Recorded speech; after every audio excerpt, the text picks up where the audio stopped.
the incumbent running for re-election. It's January 16th, 2019, and with me is Larry Rogers, Dale Fessenden, James Byers, and David Smith. And Chairman Dickey, as we discussed, you're welcome to take up to 5 minutes in your opening. Thanks again for coming in, by the way. My pleasure. I'm glad that worked out. Thank you for having me. Thank you to the organization for considering an endorsement. I would very much appreciate that. I feel strongly that the work that we've done over the last 2.5 years since I've been chair is worthy and has earned the endorsement, but I also don't take that for granted and have not. This whole chart here, and I know it won't show super well on the video, but the point is more the lines in the image than anything else, is what the party has to work on over when during a 2-year election cycle. So during every 2-year election cycle, we have to be doing voter registration, right, the whole time, because voter registration is great. We not only have to be, but we can be doing voter registration the whole time, because you register somebody now, that sticks for a long time, it has an impact, it's a very great thing. Also on the bottom here, I have to be fundraising the whole time, right? So I'm James Dickey, chairman of the Republican Party of Texas. I appreciate you guys having me, and I appreciate your consideration for endorsement. I hope I have earned it over the last 2.5 years.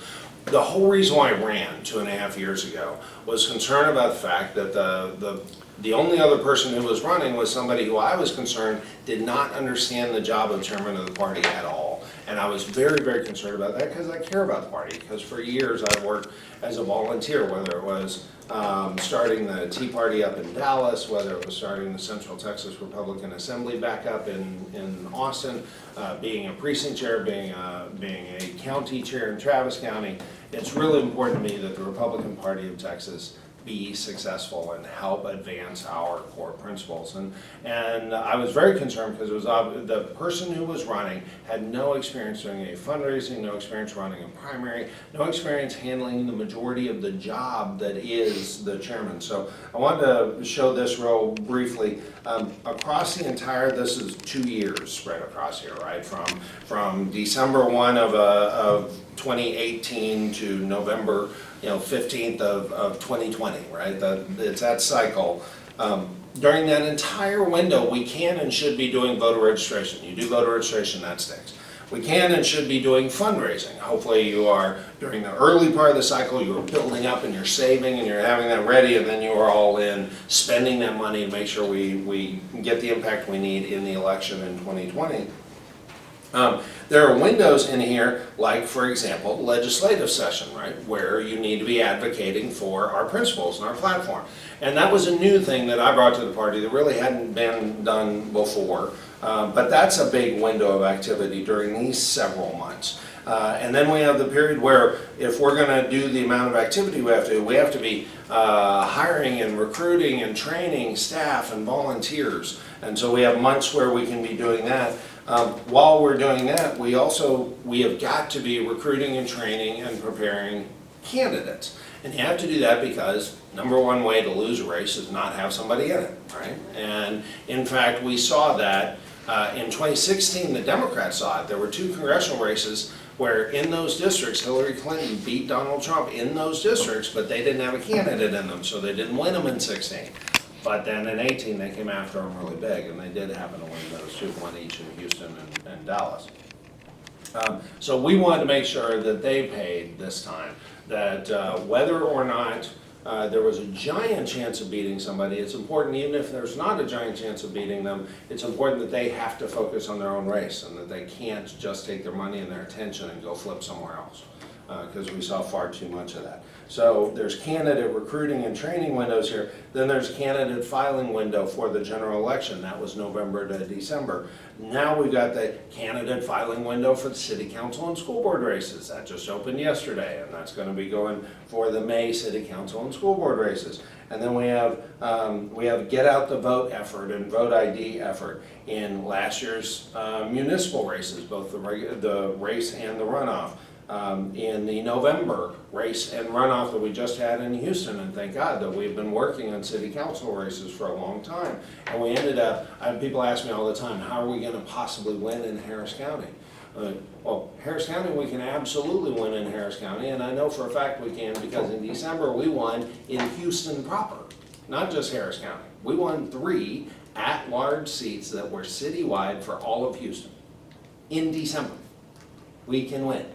And that proved that we can. But that's got us busy here, right? Doing these elections, managing the election, we're actually responsible for that, making sure we recruit the poll watchers and the election judges and all of that kind of stuff. And there's no way that somebody who's never been a poll watcher, an election judge, or a county chair has the experience to know where the challenges are to make sure that we manage all of these elections right. Everybody knows about the November election, but we've got election after election where we've got the election and the runoff, and every single one of them matters. More importantly, on some of these, we can use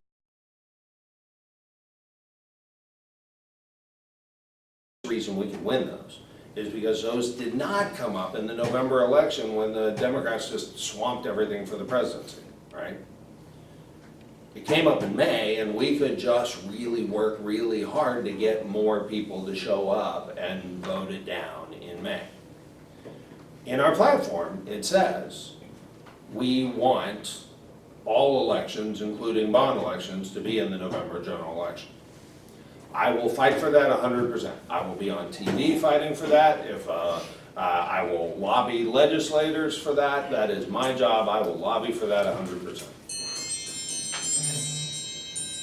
If I could have the time,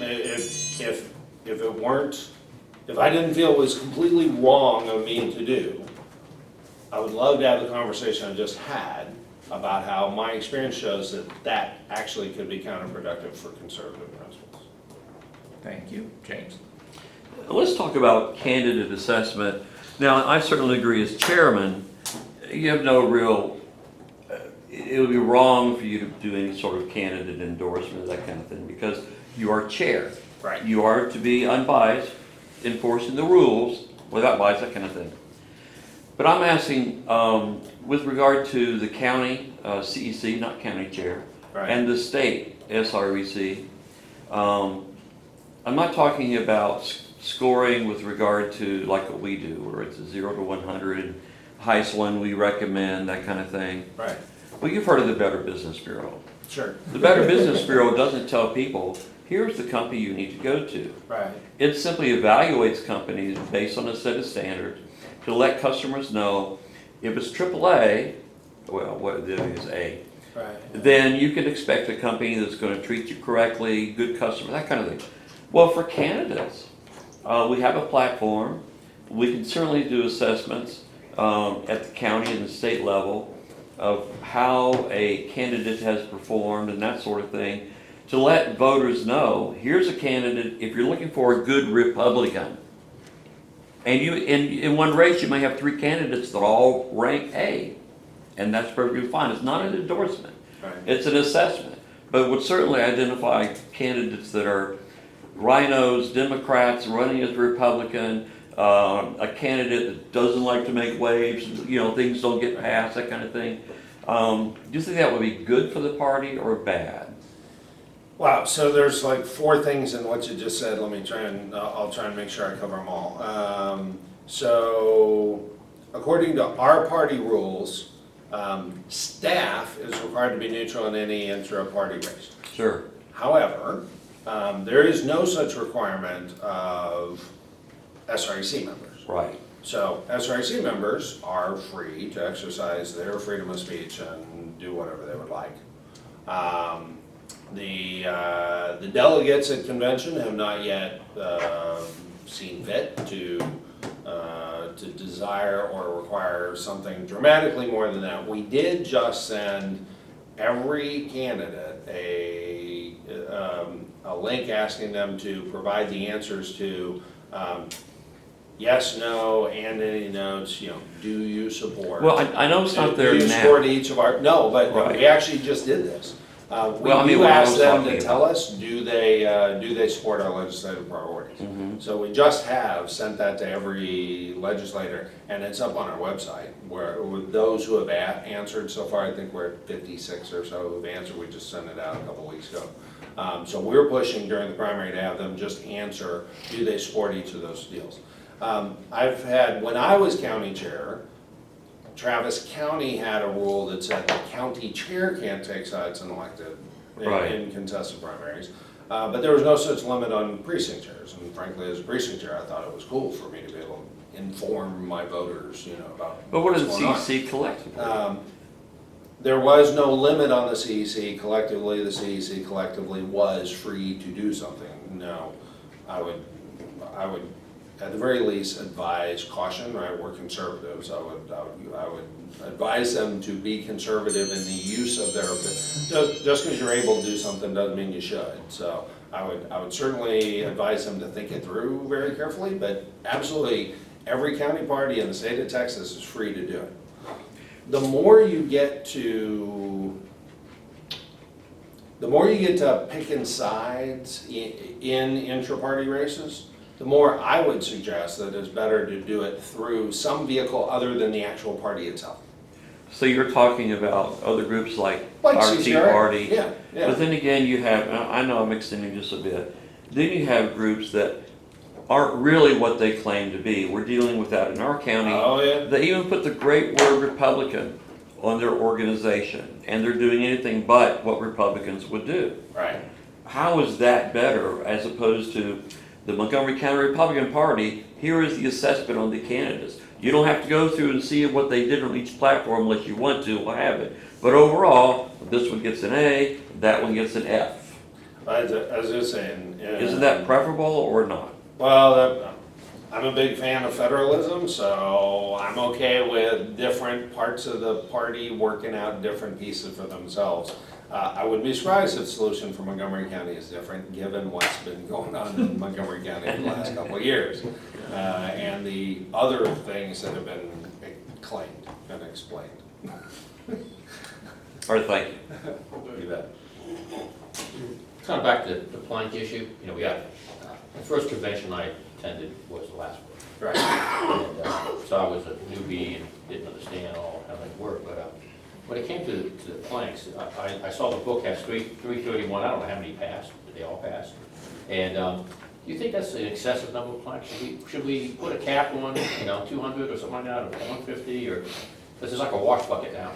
Well, so my opinion about this has changed a lot over the last few years, and especially the last 2.5 years as a chair who promised to advocate for the platform and who uses it to guide, my answers to interviews of all sorts of stuff, right?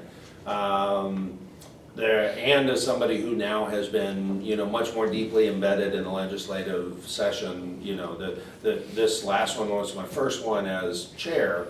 The 19 regular session was my first one as chair, but I've been doing this since the 13 session. Each time I learn a lot more.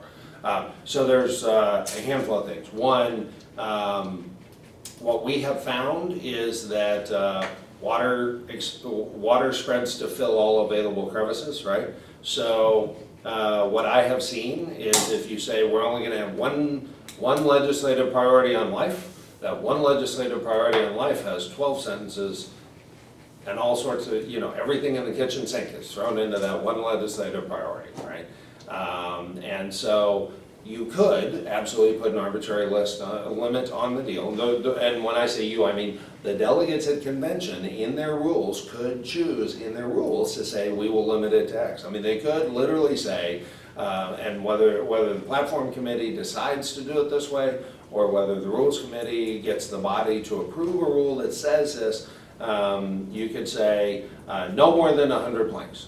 And then, you run the risk that every plank turns into a paragraph and it's really 4 planks all jammed into one and you haven't actually made anything necessarily any better. The other thing from the legislative point of view, first of all, what I try, when your average person says, what's your platform, they don't mean that. They mean, what do you stand for? What are the handbook, we stand for life, liberty, and the pursuit of happiness, the way our founders meant it, right? And then that includes, and that includes our core principles of traditional marriage and several other things, all of which, all of history has proven are better for society, right? So, those are our principles. So when your average person says, what do you mean in your platform? On the other hand, in the last legislative session, and the one before that, and the one before that, there were 6,000 bills passed.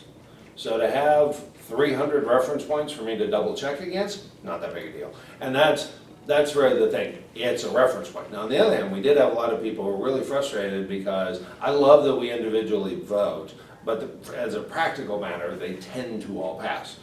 There'll be debate and some will get modified, but by the time the debate's over, whatever's left tends to pass. So we could rethink that, but I just love the fact that we do it. Now, when you get to 300, it gets a lot harder, especially if you haven't had a lot. So we've already been talking about how do we make sure we train folks to let them know it was new this last time. We just didn't do a good enough job communicating it. It was all available up on Google Docs the day before. People could have been reading through it the day before to say, ooh, I'm gonna have a problem with these three. I hope we can debate these three. I'm gonna try and debate these three, right?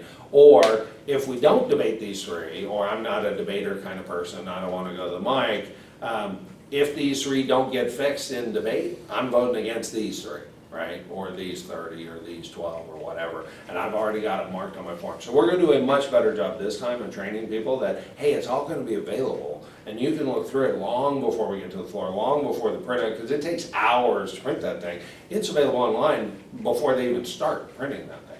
So, we did improve the process some. Now we need to communicate how much better an option there is available now for folks. So all that said, again, I completely defer to the delegates. My experience though has been, it's been helpful for me to be able to go, hey, guess what? Now, of those 300, 49 of them got passed this last legislative session. So we could just knock those 49 out because they're already done. I hope that the platform committee chair and the platform committee seriously looks at that and anything else they can look at to address the criticisms. But once I learned up front and close and personal that there were 6,000 bills basically every legislative session, having 300 planks, because legislators were giving me grief about how long the plank was. The other thing, and this is more an emotional and a deal, Reagan made a big deal about the 80-20 rule, right? About being 80% in agreement. One of the advantages of having a platform that has 100, 200, 300 planks in it is, from a practical standpoint, it's nearly impossible that any three of us will agree on all 300 of them, which gives us a little freedom to go to somebody, because I have this happen. Legislators will come to me, or candidates will come to me. We did a big candidate recruiting effort, right? Candidate will say, yeah, but I disagree with a couple of planks in the platform. To which my response is, okay, if I'm running to be a legislator, and there are a couple of planks I got a problem with, I'd be right up front about it. I'd go, hey, I read this thing, love it. It's 99% awesome. I got a real problem with this whole moving election to November thing. Here's why. If you're cool with that, then great, we're off to the races. I'm not gonna support that thing when the bill comes up. I hope you're okay with that.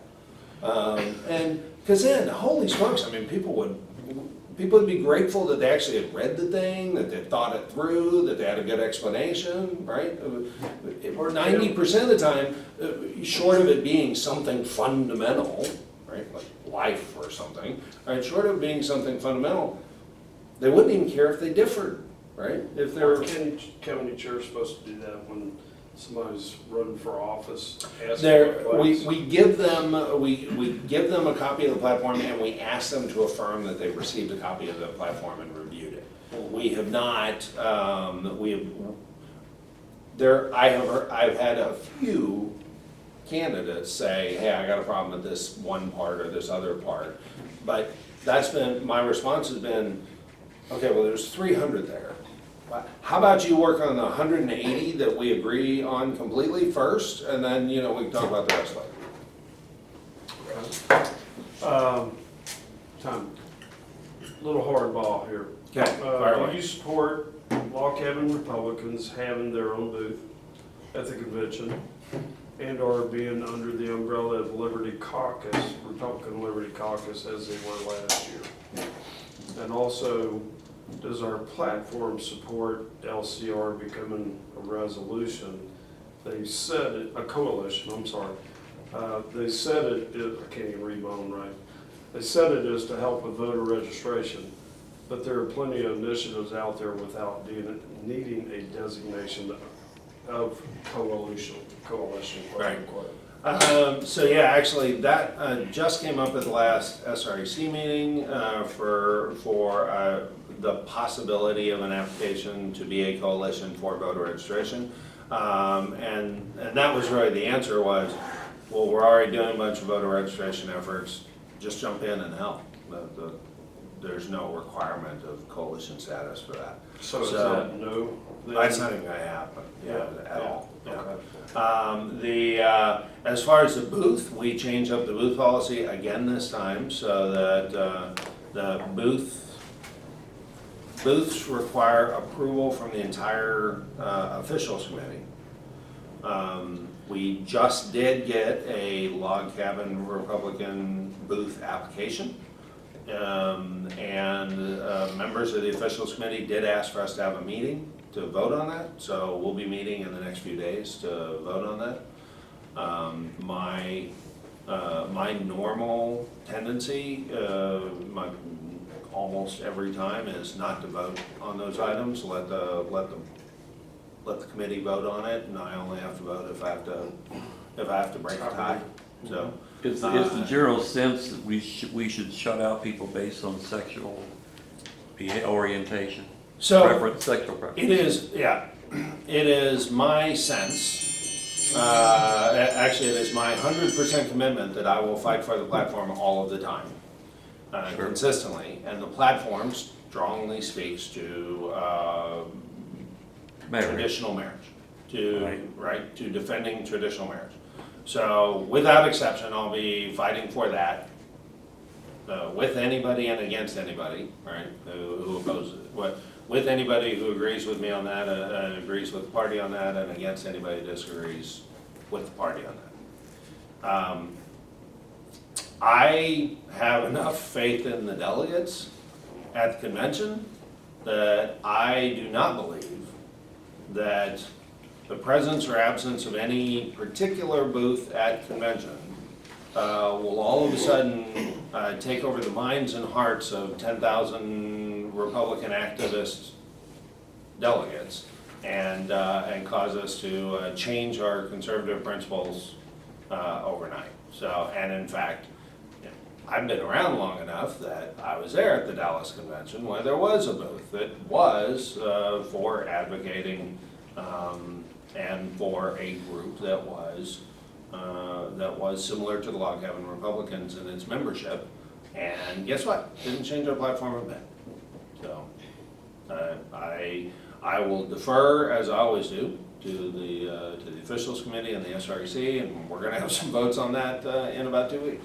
Our local school board has the interest in providing drag queen entertainment for the high school and junior high school students. Can we look forward to that at the state convention? No. No, we cannot look forward to that. While I have additional and problematic concerns about it for children, I do not see any interest in that for our membership, our delegates. I'll defer. Okay, since it's already been established that we like hardball, the term establishment gets thrown around quite a bit. So I'd like to understand how you define it, and the real curveball in there is, what would you say is the difference between establishment and the deep state? So I almost wish you hadn't asked that last part of the question, because because the answer I was gonna give for the establishment is the establishment is by definition a group, my definition, groups of people who see themselves as insiders, who take action to prevent change by anyone they see as beneath them. So, for example, prior to me becoming chair of the Republican Party of Texas, every single officials committee meeting, I told you about the officials committee meeting coming up, every officials committee automatically happened in executive session. And even the other members of the SREC were not allowed to listen in or know what happened during any of those executive sessions. On the other hand, I have them all open to every single member of the SRC, and generally speaking, they're open to the public. We record, we live stream every single SREC meeting. We record and live stream all of our committee meetings for all of our all of our SREC meetings. In the 2.5 years I've been chair, we've had exactly part of one officials committee call that was in executive session. And that's it. So when I think of establishment, I think of the things, the people who want to keep the riffraff out and think that they are the only ones worthy of controlling the scenario. Riffraff, otherwise known as grassroots. Right, riffraff, which means me, right? I mean, it's me and everybody else like me who's just somebody who cares and wants to help and wants to work. Now, the irony is, by doing that, you miss out on so much, which is why I'm so glad that I'm chair of the Republican Party in Texas and not any other party, Republican or otherwise, in the whole country. They lose out on the awesomeness that is the impact of all of our grassroots. And so the reason why I wish I hadn't plugged on the bit of the deep state is because, well, yeah, if we're talking about insiders who are trying to keep people out and trying to rig outcomes, that's almost by definition of the deep state, right? It is insiders who are trying to rig outcomes and trying to keep out the riffraff, and yep, that is the deep state. Okay, thank you. James? On the replacing the M&O property tax, maintenance of operation for school district property tax, Yes. with a consumption tax, my point on that before the question is, right now, I don't know anybody that bought a house because the M&O rate was a lot higher from one adjoining district to the other. But now if you have a consumption tax, of course, one organization doesn't want it, did say it would be like, could be as high as 14% sales tax to cover the M&O and to give a school district. I guarantee you, I will drive from one school district to another to cut my sales tax in half. So practically speaking, how do you do a consumption tax to replace a property tax like the M&O?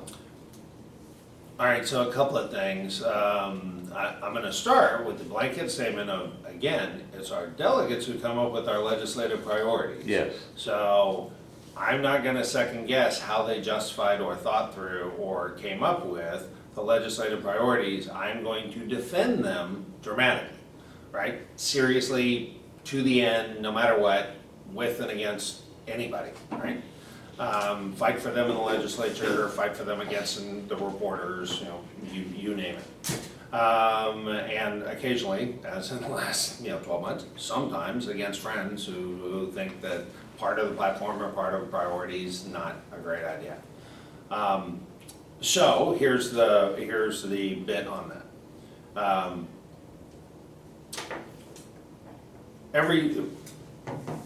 All government is best which governs least. And so it is my strong preference that, ideally, the first thing you do is don't spend money on government, right? Sure. You spend as little as possible. So with that as a caveat, inevitably there is some expenditure on government, and that expenditure is covered by taxes. Some taxes are inherently less flawed than others, right? If that were not true, we'd be fine with an income tax in Texas, and we are not fine with an income tax in Right. Texas, right? Some taxes are worse than others. The income tax is the worst. It discourages work, it discourages productivity. It also, frankly, actually because it taxes income and not assets or wealth, it actually is regressive in some manner, even when you make it progressive on an income level basis, right? So, income tax is the worst. From everything I've heard and seen and felt, property tax is the next worst. You never end up truly owning your property, and life, liberty, and the property was the original part of life, liberty, and the pursuit of happiness, right? So, property ownership is a core fundamental feature of our system, our way of life, our government, our freedoms, and our opportunity, and so property tax is bad. It's also bad because you have no control over it, right? Comparatively, much less control, right? You can either buy a house or not, it's kind of a binary choice. You could buy a cheaper house, yes. You could buy a house in a cheaper area, yes, although your ability to move around is a lot less than your ability to vary your consumption. Also, it's not flexible. Once you own that house, it's not like you could sell it today and buy it back next week and then change those up. Consumption taxes, you have inherently more control. You can decide to go out tonight or not. You can decide to buy the new car or the less new car. You cannot nearly as easily sell your house or not. So consumption taxes are inherently better. It sounds better till you get into the application, as I raised, right? Yeah. I actually, so my defense of the platform as our delegates have decided it is that property tax is a worse tax than a consumption tax. Okay, And so, thank you. For those of us 65 and older, it's, we would probably say property tax is worse than income tax. Since we're done with. well, that's right. So you're done with the accumulation part. Now Right, you're on the, right. yeah, exactly. I just want less spending. Well, Yeah, well, that's why I said that Yeah. first, right? Yeah. Because Yeah. ideally, you do that, period, right? And in fact, our platform actually addresses that. There's a plank, the legislative priority addresses a swap, but there's this plank that specifically says, we want you to take the surplus, buy down the M&O rate, and then swap it out with consumption tax. Which, they got a couple of those pieces sort of started this last time, right? Which was at least, the first time they'd done anything on that front in a long time. But didn't get as far as I would like. I'd like to follow on real quick on what James said and your reply. You said you'd fight vigorously for the legislative priorities Absolutely. that come out of convention. I have. But on the resolutions committee of the SRAC, they were voting to start or get a special session in place. Did you not cast a vote to block it? And if so, why? And then the next day, it was reported that when it went to block it from getting to the full SRAC, and then the next day, it's our understanding that you and Chris Howe blocked it. Is that true, and why? Oh, I think I know what you're talking about. So, two things. No, I have not blocked any effort to advance our legislative priorities or even to call a special session. In fact, we have issued 2 statements calling for, officially as the party, calling that I have delivered to the governor, and a bunch of other people got copies, asking for a special session. So, we've done that repeatedly. The thing I think you're thinking of was a case that I just disapproved of the form that it was taking. My goal is to advance our legislative priorities.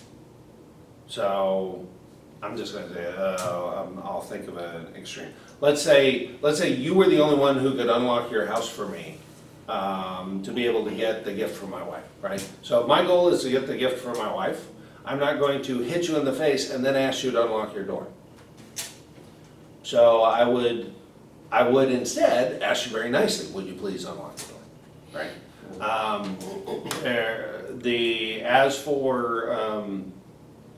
There was one case one time, and then this is what I think you're talking about, where the Resolutions Committee wanted to pass a resolution about the legislative priorities. Our bylaws specifically say, we have a resolutions committee that's allowed to cover any other resolution. We have a legislative priorities committee that is allowed to cover work on the legislative priorities. So the resolutions committee got up in the legislative priorities business and didn't run it through the legislative priority committee. And one of our members of the committee said, I think that's inappropriate, and they were correct. And I called that strike exactly the way it should be called. So it was a parliamentary. It was 100% parliamentary, completely accurate. I mean, yeah. Okay. So Okay. you deal with an elected SREC, Yes. and do you think it's time that we have an elected CEC, that the CEC in each Well, the county? CEC is elected. It is a- Yeah, every precinct chair is elected. No, I don't mean precinct chair, I'm talking about the CEC. Well, the The CEC is the administrative county body, chair plus. the steering committee.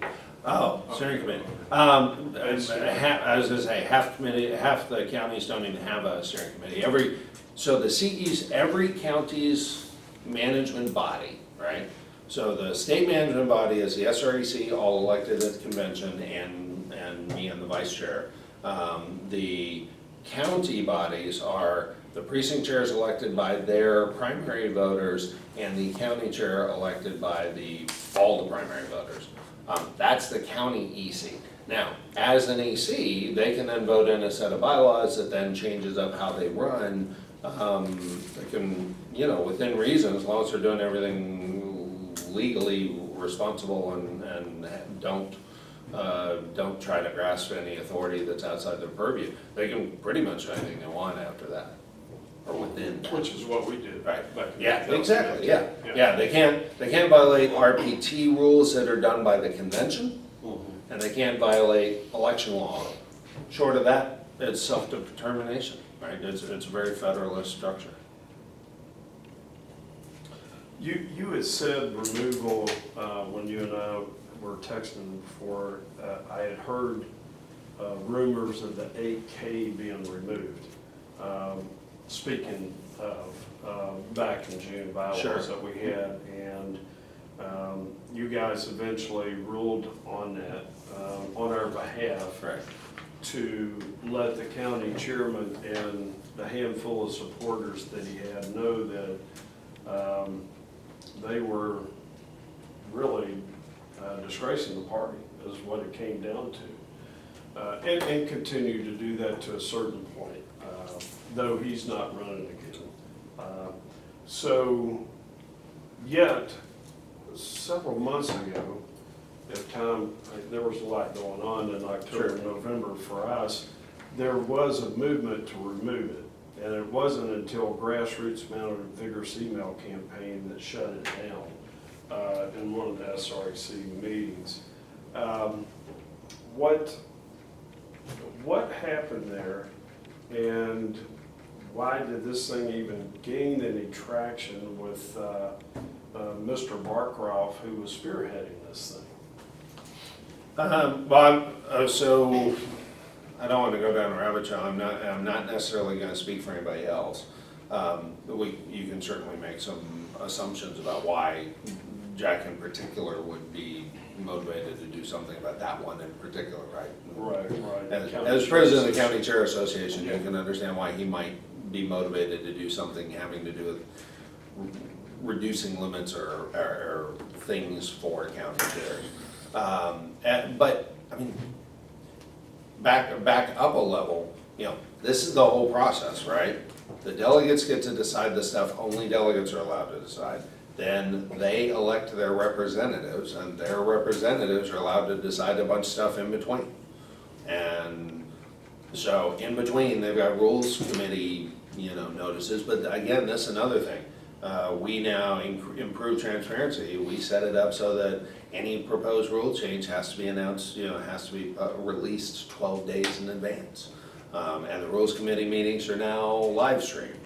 And yeah, that's the other thing. I really changed up the structure of committees. My predecessor my predecessor's leadership philosophy was to control the committee, right?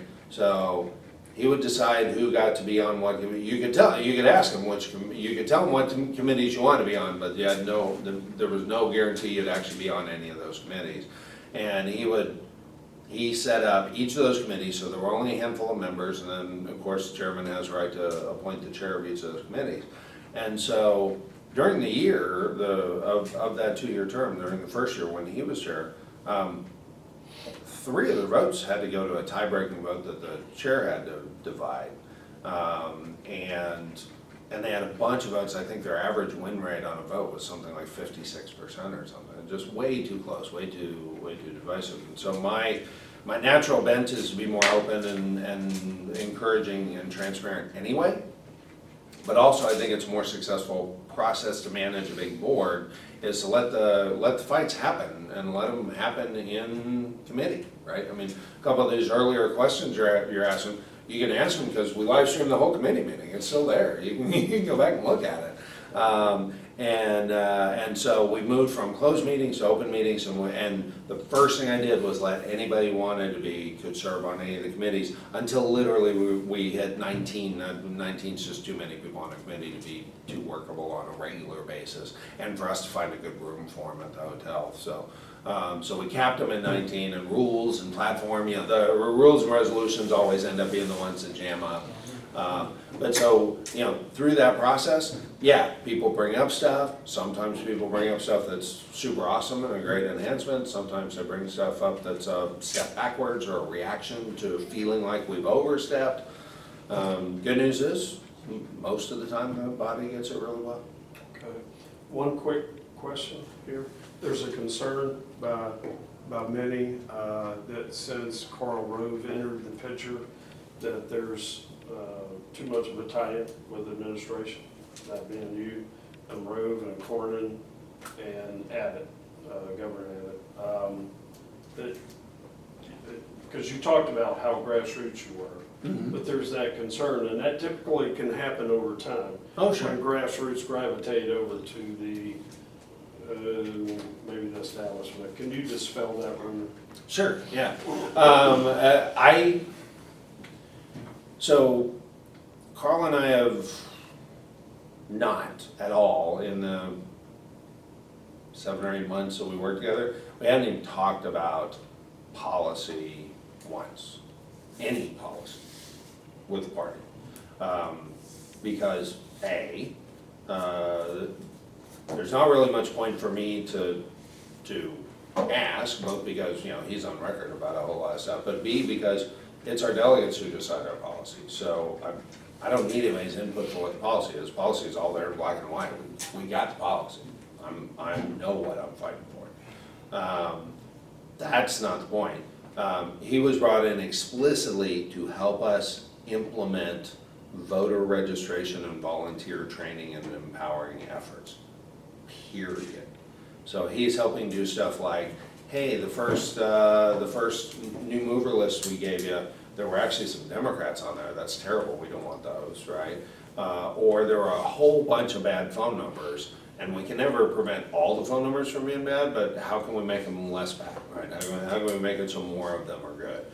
What can we do with that front end? And how do we pay for all this? And can we raise money and do stuff like that? So it's literally about that. The good news, the best news of the 2018 election was that it was a wake-up call for people who thought they could be complacent about Texas.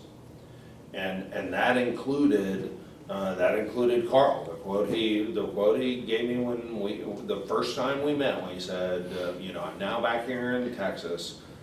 And he said, I'm looking around and I'm concerned because Democrats could flip Texas back, and I worked too hard for too long to sit back and watch that happen without doing something about it. Will you let me work with you to do something about it? And I've been 100% consistent since day one. Somebody agrees with our policies and wants us to win, I will take their help. And, All right, good deal, Del. No. Okay. Unless you had a reconsideration. You have questions? yeah, And the same, the president right now is in a contested primary, that'll end March 3rd. Senator Cornyn's in a contested primary, that'll end March 3rd. We're very careful about not taking sides during the contested primary. But, we will be all in for whoever our nominees are the day after the election. Right, and that may not be true for, that's not true for everybody, for all of our nominees. For the party, it really has to be, because otherwise, that's a weapon that would get used against us someday too, right? Okay, you made reference in your opening statement about, I believe it was 3 House districts that you won in Harris County? No, city council races. Oh, city At-large council. city council Okay, races. city council Yeah. races, okay. That's a somewhat different perspective than state or federal elections and so forth. Do you have a key strategy that will ensure Republican victory in turn Harris County red? Yeah, well, and that was it, actually. So the point of pointing to, the reason to point to those December victories in Houston proper is because that's a bigger hill to climb than Harris County as general. So if we were able to win in Harris County, in Houston proper, that signals very well for all of what we have been doing. And when I tell you all of what we have been doing, it's recruiting and training candidates. So we had 33 candidate training and campaign training schools, over 1,400 paid attendees.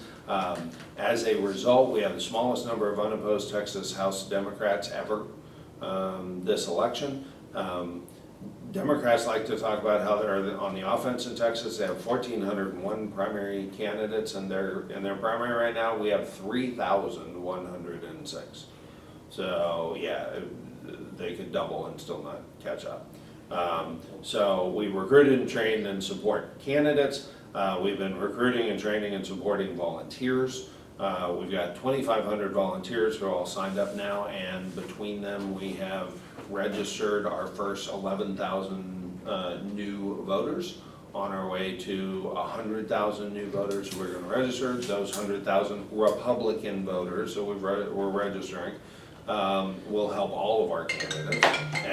And all of these efforts are happening statewide, but they're all emphasizing the major metro areas, right? Because that's where the battle is. And that's where my experience in Travis County helps.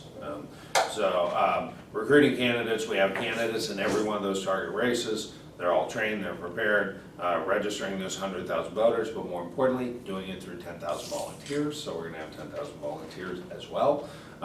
Third is working together. You talked about the perception downside of well, you might be working with, the party might work with the governor and and the president and others on the ballot.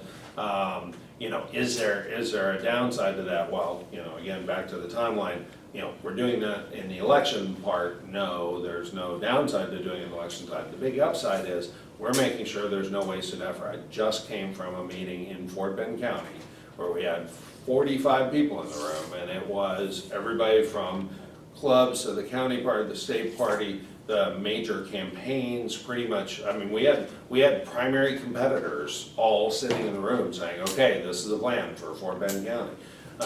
We're gonna have more paid field staff in Fort Bend County alone than we had in the entire state last time. And I was able to convince the governor's staff and a bunch of other people that the lion's share of all the staff should be at the RPT. That these field staff that you run into, they should be trying to elect everybody from the White House down to the courthouse. That, especially with loss of straight ticket voting, it gives us an opportunity in Harris County. The whole point of you doing away with straight ticket voting was not to have a one-day wipeout, but the legislature argued about it and delayed it till there was a one-day wipeout. Okay, fine, now we'll win them back. And we'll win them back with this biggest ever field force, biggest volunteer force we've had in decades, well-trained, best data we've ever had, new voters registered. It's all of that put together, and with the money on hand to pay for all of that. So you place money on the judges in Harris County being Republican. Yeah, At well, least a so actually, that's a good point, I didn't even mention that. You know, we did our candidate recruiting effort, we actually did a specific recruiting effort just for judges. So we did several, I said we had 33 trainings with the Leadership Institute. We did 8 recruiting sessions all around the state, went from here to El Paso, to have these training sessions to recruit judges to run, because that's the hardest thing to recruit to run for, especially in the urban areas. And we have Dallas judge candidates, we have Travis County judge candidates we would have never had without that effort. And Justice Boyd really helped us do that, go around all the state. It was really awesome. Thank you. This last year, we had some egregious behavior by the Republican Speaker of the House, Bonin. And so my question is, as state chair, what do you think the state chair's responsibility is regarding pointing out, speaking out, or not on any elected Republican official that has egregious behavior? Yeah, that was really, really disappointing. And not something we needed at all. It was very frustrating.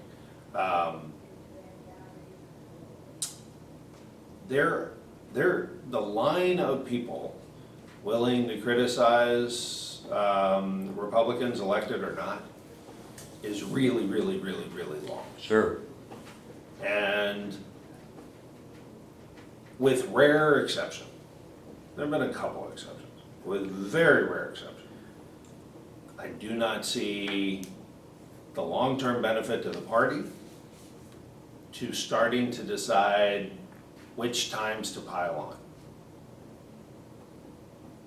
And so my natural inclination for the party is to let everybody else and their brother take care of that fight, especially if we are not the relevant voting base, right? So if an FCRC member is way out of line in a thing, that's between them and their delegates.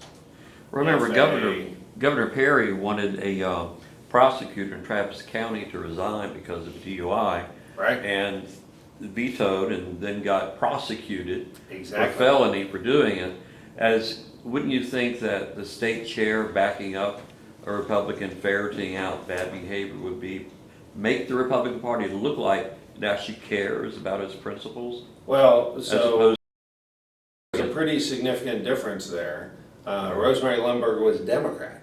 So yes, I would have been way more than happy to pile on with Rosemary Well, Lundberg sure. because she is a Democrat and the line of people willing to criticize an elected Democrat is pretty tiny.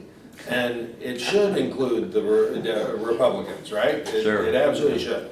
So that's actually the big difference, but yeah, So your feeling is for someone like Speaker Bond, and that should be resolved by the House, and the rest of it should stay out of it, or what?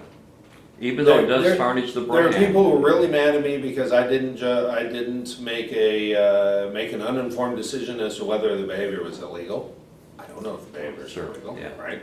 Yeah. And so I'll leave that to the people whose job it is to figure out whether behavior is illegal. That said, I've seen elected Republicans get accused of, even charged with illegal behavior that as far as I could tell, wasn't actually illegal. Governor Perry's a good example, right? So I'm certainly not gonna pile on that. The thing the challenge speaker had is he didn't tell the truth to his own voters. And that's why he's no longer gonna be speaker. Well, it turned out that way, but there was a while there, it didn't, it looked like it was gonna get swept under the rug. Like, our state rep was one of the few that initially came at him hot and Yeah. hard and heavy. Yeah. But again, And there was still, he's one of the voters, right? He's one of the ones who'd be in the caucus, who'd Sure. be making the case, right? Sure. And so, and I talked to quite a few. but his motivation was the brand of the Republican Party, that we stand for conservative principles, right? It wasn't just that he felt personally disappointed. It was a lot more than that. It was the brand. What do we stand for? Do we want corruption or not? Yeah, especially in 2020 with the press the way they are and the culture the way it Yeah, is. sure, yeah. I am never going to assume that if I just did the thing that they really wanted me to do, that it would all then be hugs and roses and they would think great of all Republicans. I gave up that dream. But there are, along with that's true of current voters. Remember, apathy is a problem, turnout is a problem. Yeah. And the apathy is there because they vote for someone and it turns out to be someone like Bond. And they go, well, what the heck does it matter who I vote for? See, that's the problem with if we don't stand up and say something, it turns voters off. They just won't show up. They won't vote for Democrat, they just won't show up. You can disagree. Yeah, no, I always want every one of our elected officials to be amazing, personally and professionally and policy-wise. Sure. But we have all fallen, and all fall short. And not a one of us lives up to what I would love to see from all of it. And it's, again, from the party standpoint, there are 100 things only the chair of the party can do. There are 100 things only the party can do. Yes. And then there are a million things that a whole bunch of other people can do. And I do not see a benefit in jumping in on one of those things that a whole bunch of So other. the SREC did, of course, our county CDC did yeah, too. the SREC You're did, saying you feel yes. that's the appropriate response, Yeah. right? Okay, David, thank very So quick. the last legislative session, good or bad, and can you speak in terms of planks passed? Yeah. The last, I was not happy, I was not content. I am not content with the last legislative session. I wouldn't be short of achieving some significant portion of our 5 legislative priorities, and we did not. On the other hand, we achieved a portion of all 5 of our legislative priorities. I can go through those details, it'd take a while.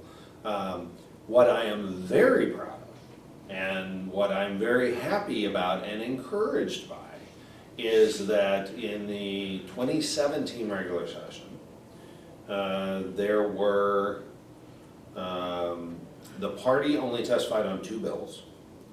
There were about 49 bills passed that dealt with 32 of our platform things. And I wouldn't be surprised, I wasn't around, I mean, I was around working in the legislative session, but, you know, I wouldn't be surprised if the majority of those, it was coincidental, but, you know, but there was that. This session, I am thrilled, you know, I alone testified on 95 bills. We as a party testified on over 200 bills.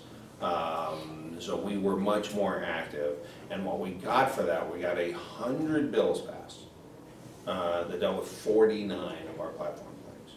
So I think it would be counterproductive at best if, you know, this kind of goes back to the party, not party, right? Party role, not party role. If the party doesn't say, hey, look at this, this is better, right? Not good enough, but better. Who else will? The Democrats sure aren't gonna. And outside groups that have different missions, you know, they have different missions, right? Their mission is not to acknowledge the progress that we are making as a party.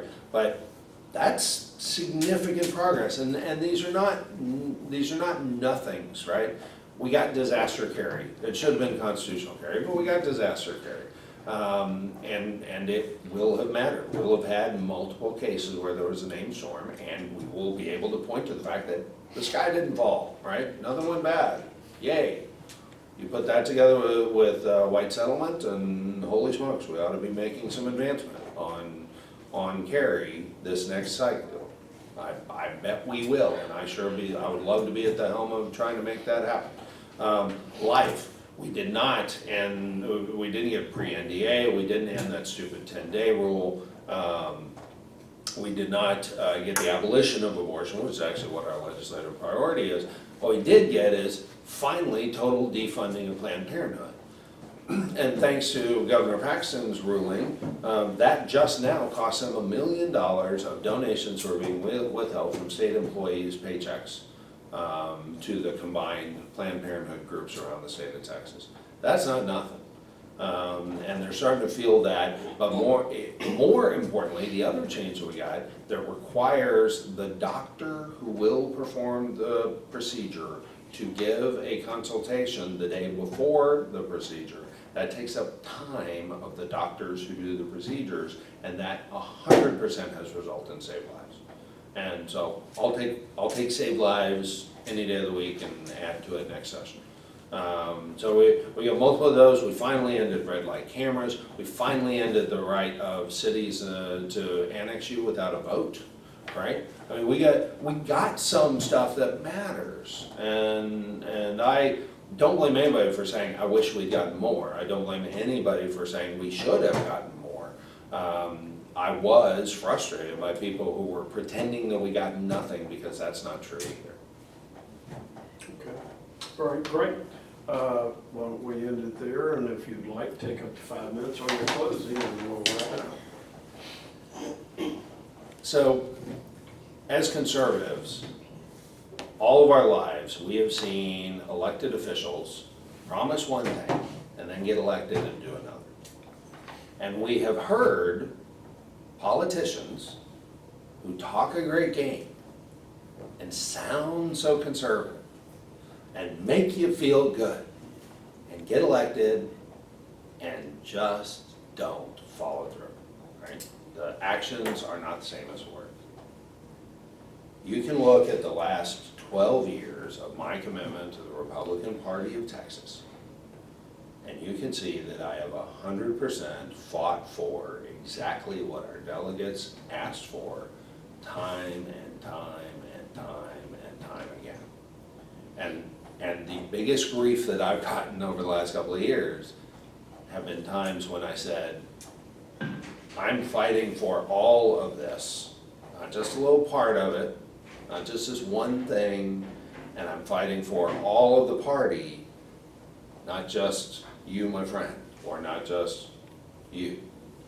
And I hope that once again, the voters, I hope that for your group, that actions speak a whole lot louder than words. And I hope that for the delegates at the convention, that again, I'll be entrusted to continue to fight for them, because we are making progress on every single front. We are raising more money, we're building a bigger team, we're getting people to participate with us, while we are asking every candidate to let us know if they'll back our platform, our legislative priorities, while we are asking a commitment that the caucus stick together. We're in for another speaker vote, guys. And it is 10 times easier to get 10 Republicans from the caucus to peel off and go join in with the Democrats than it is to get 80 of the Republicans to stick together. It just is, right? I mean, it's a smaller number of people. But God willing, we've been working towards that, right? While people have been worried that I was, and annoyed that I wasn't, yelling and making the declaratory statements they wish I was making, I've been trying to make sure that the caucus is going to stick together and that we'll get exactly what the platform calls for, which is whoever the speaker is. Speaker owes their election to Republicans.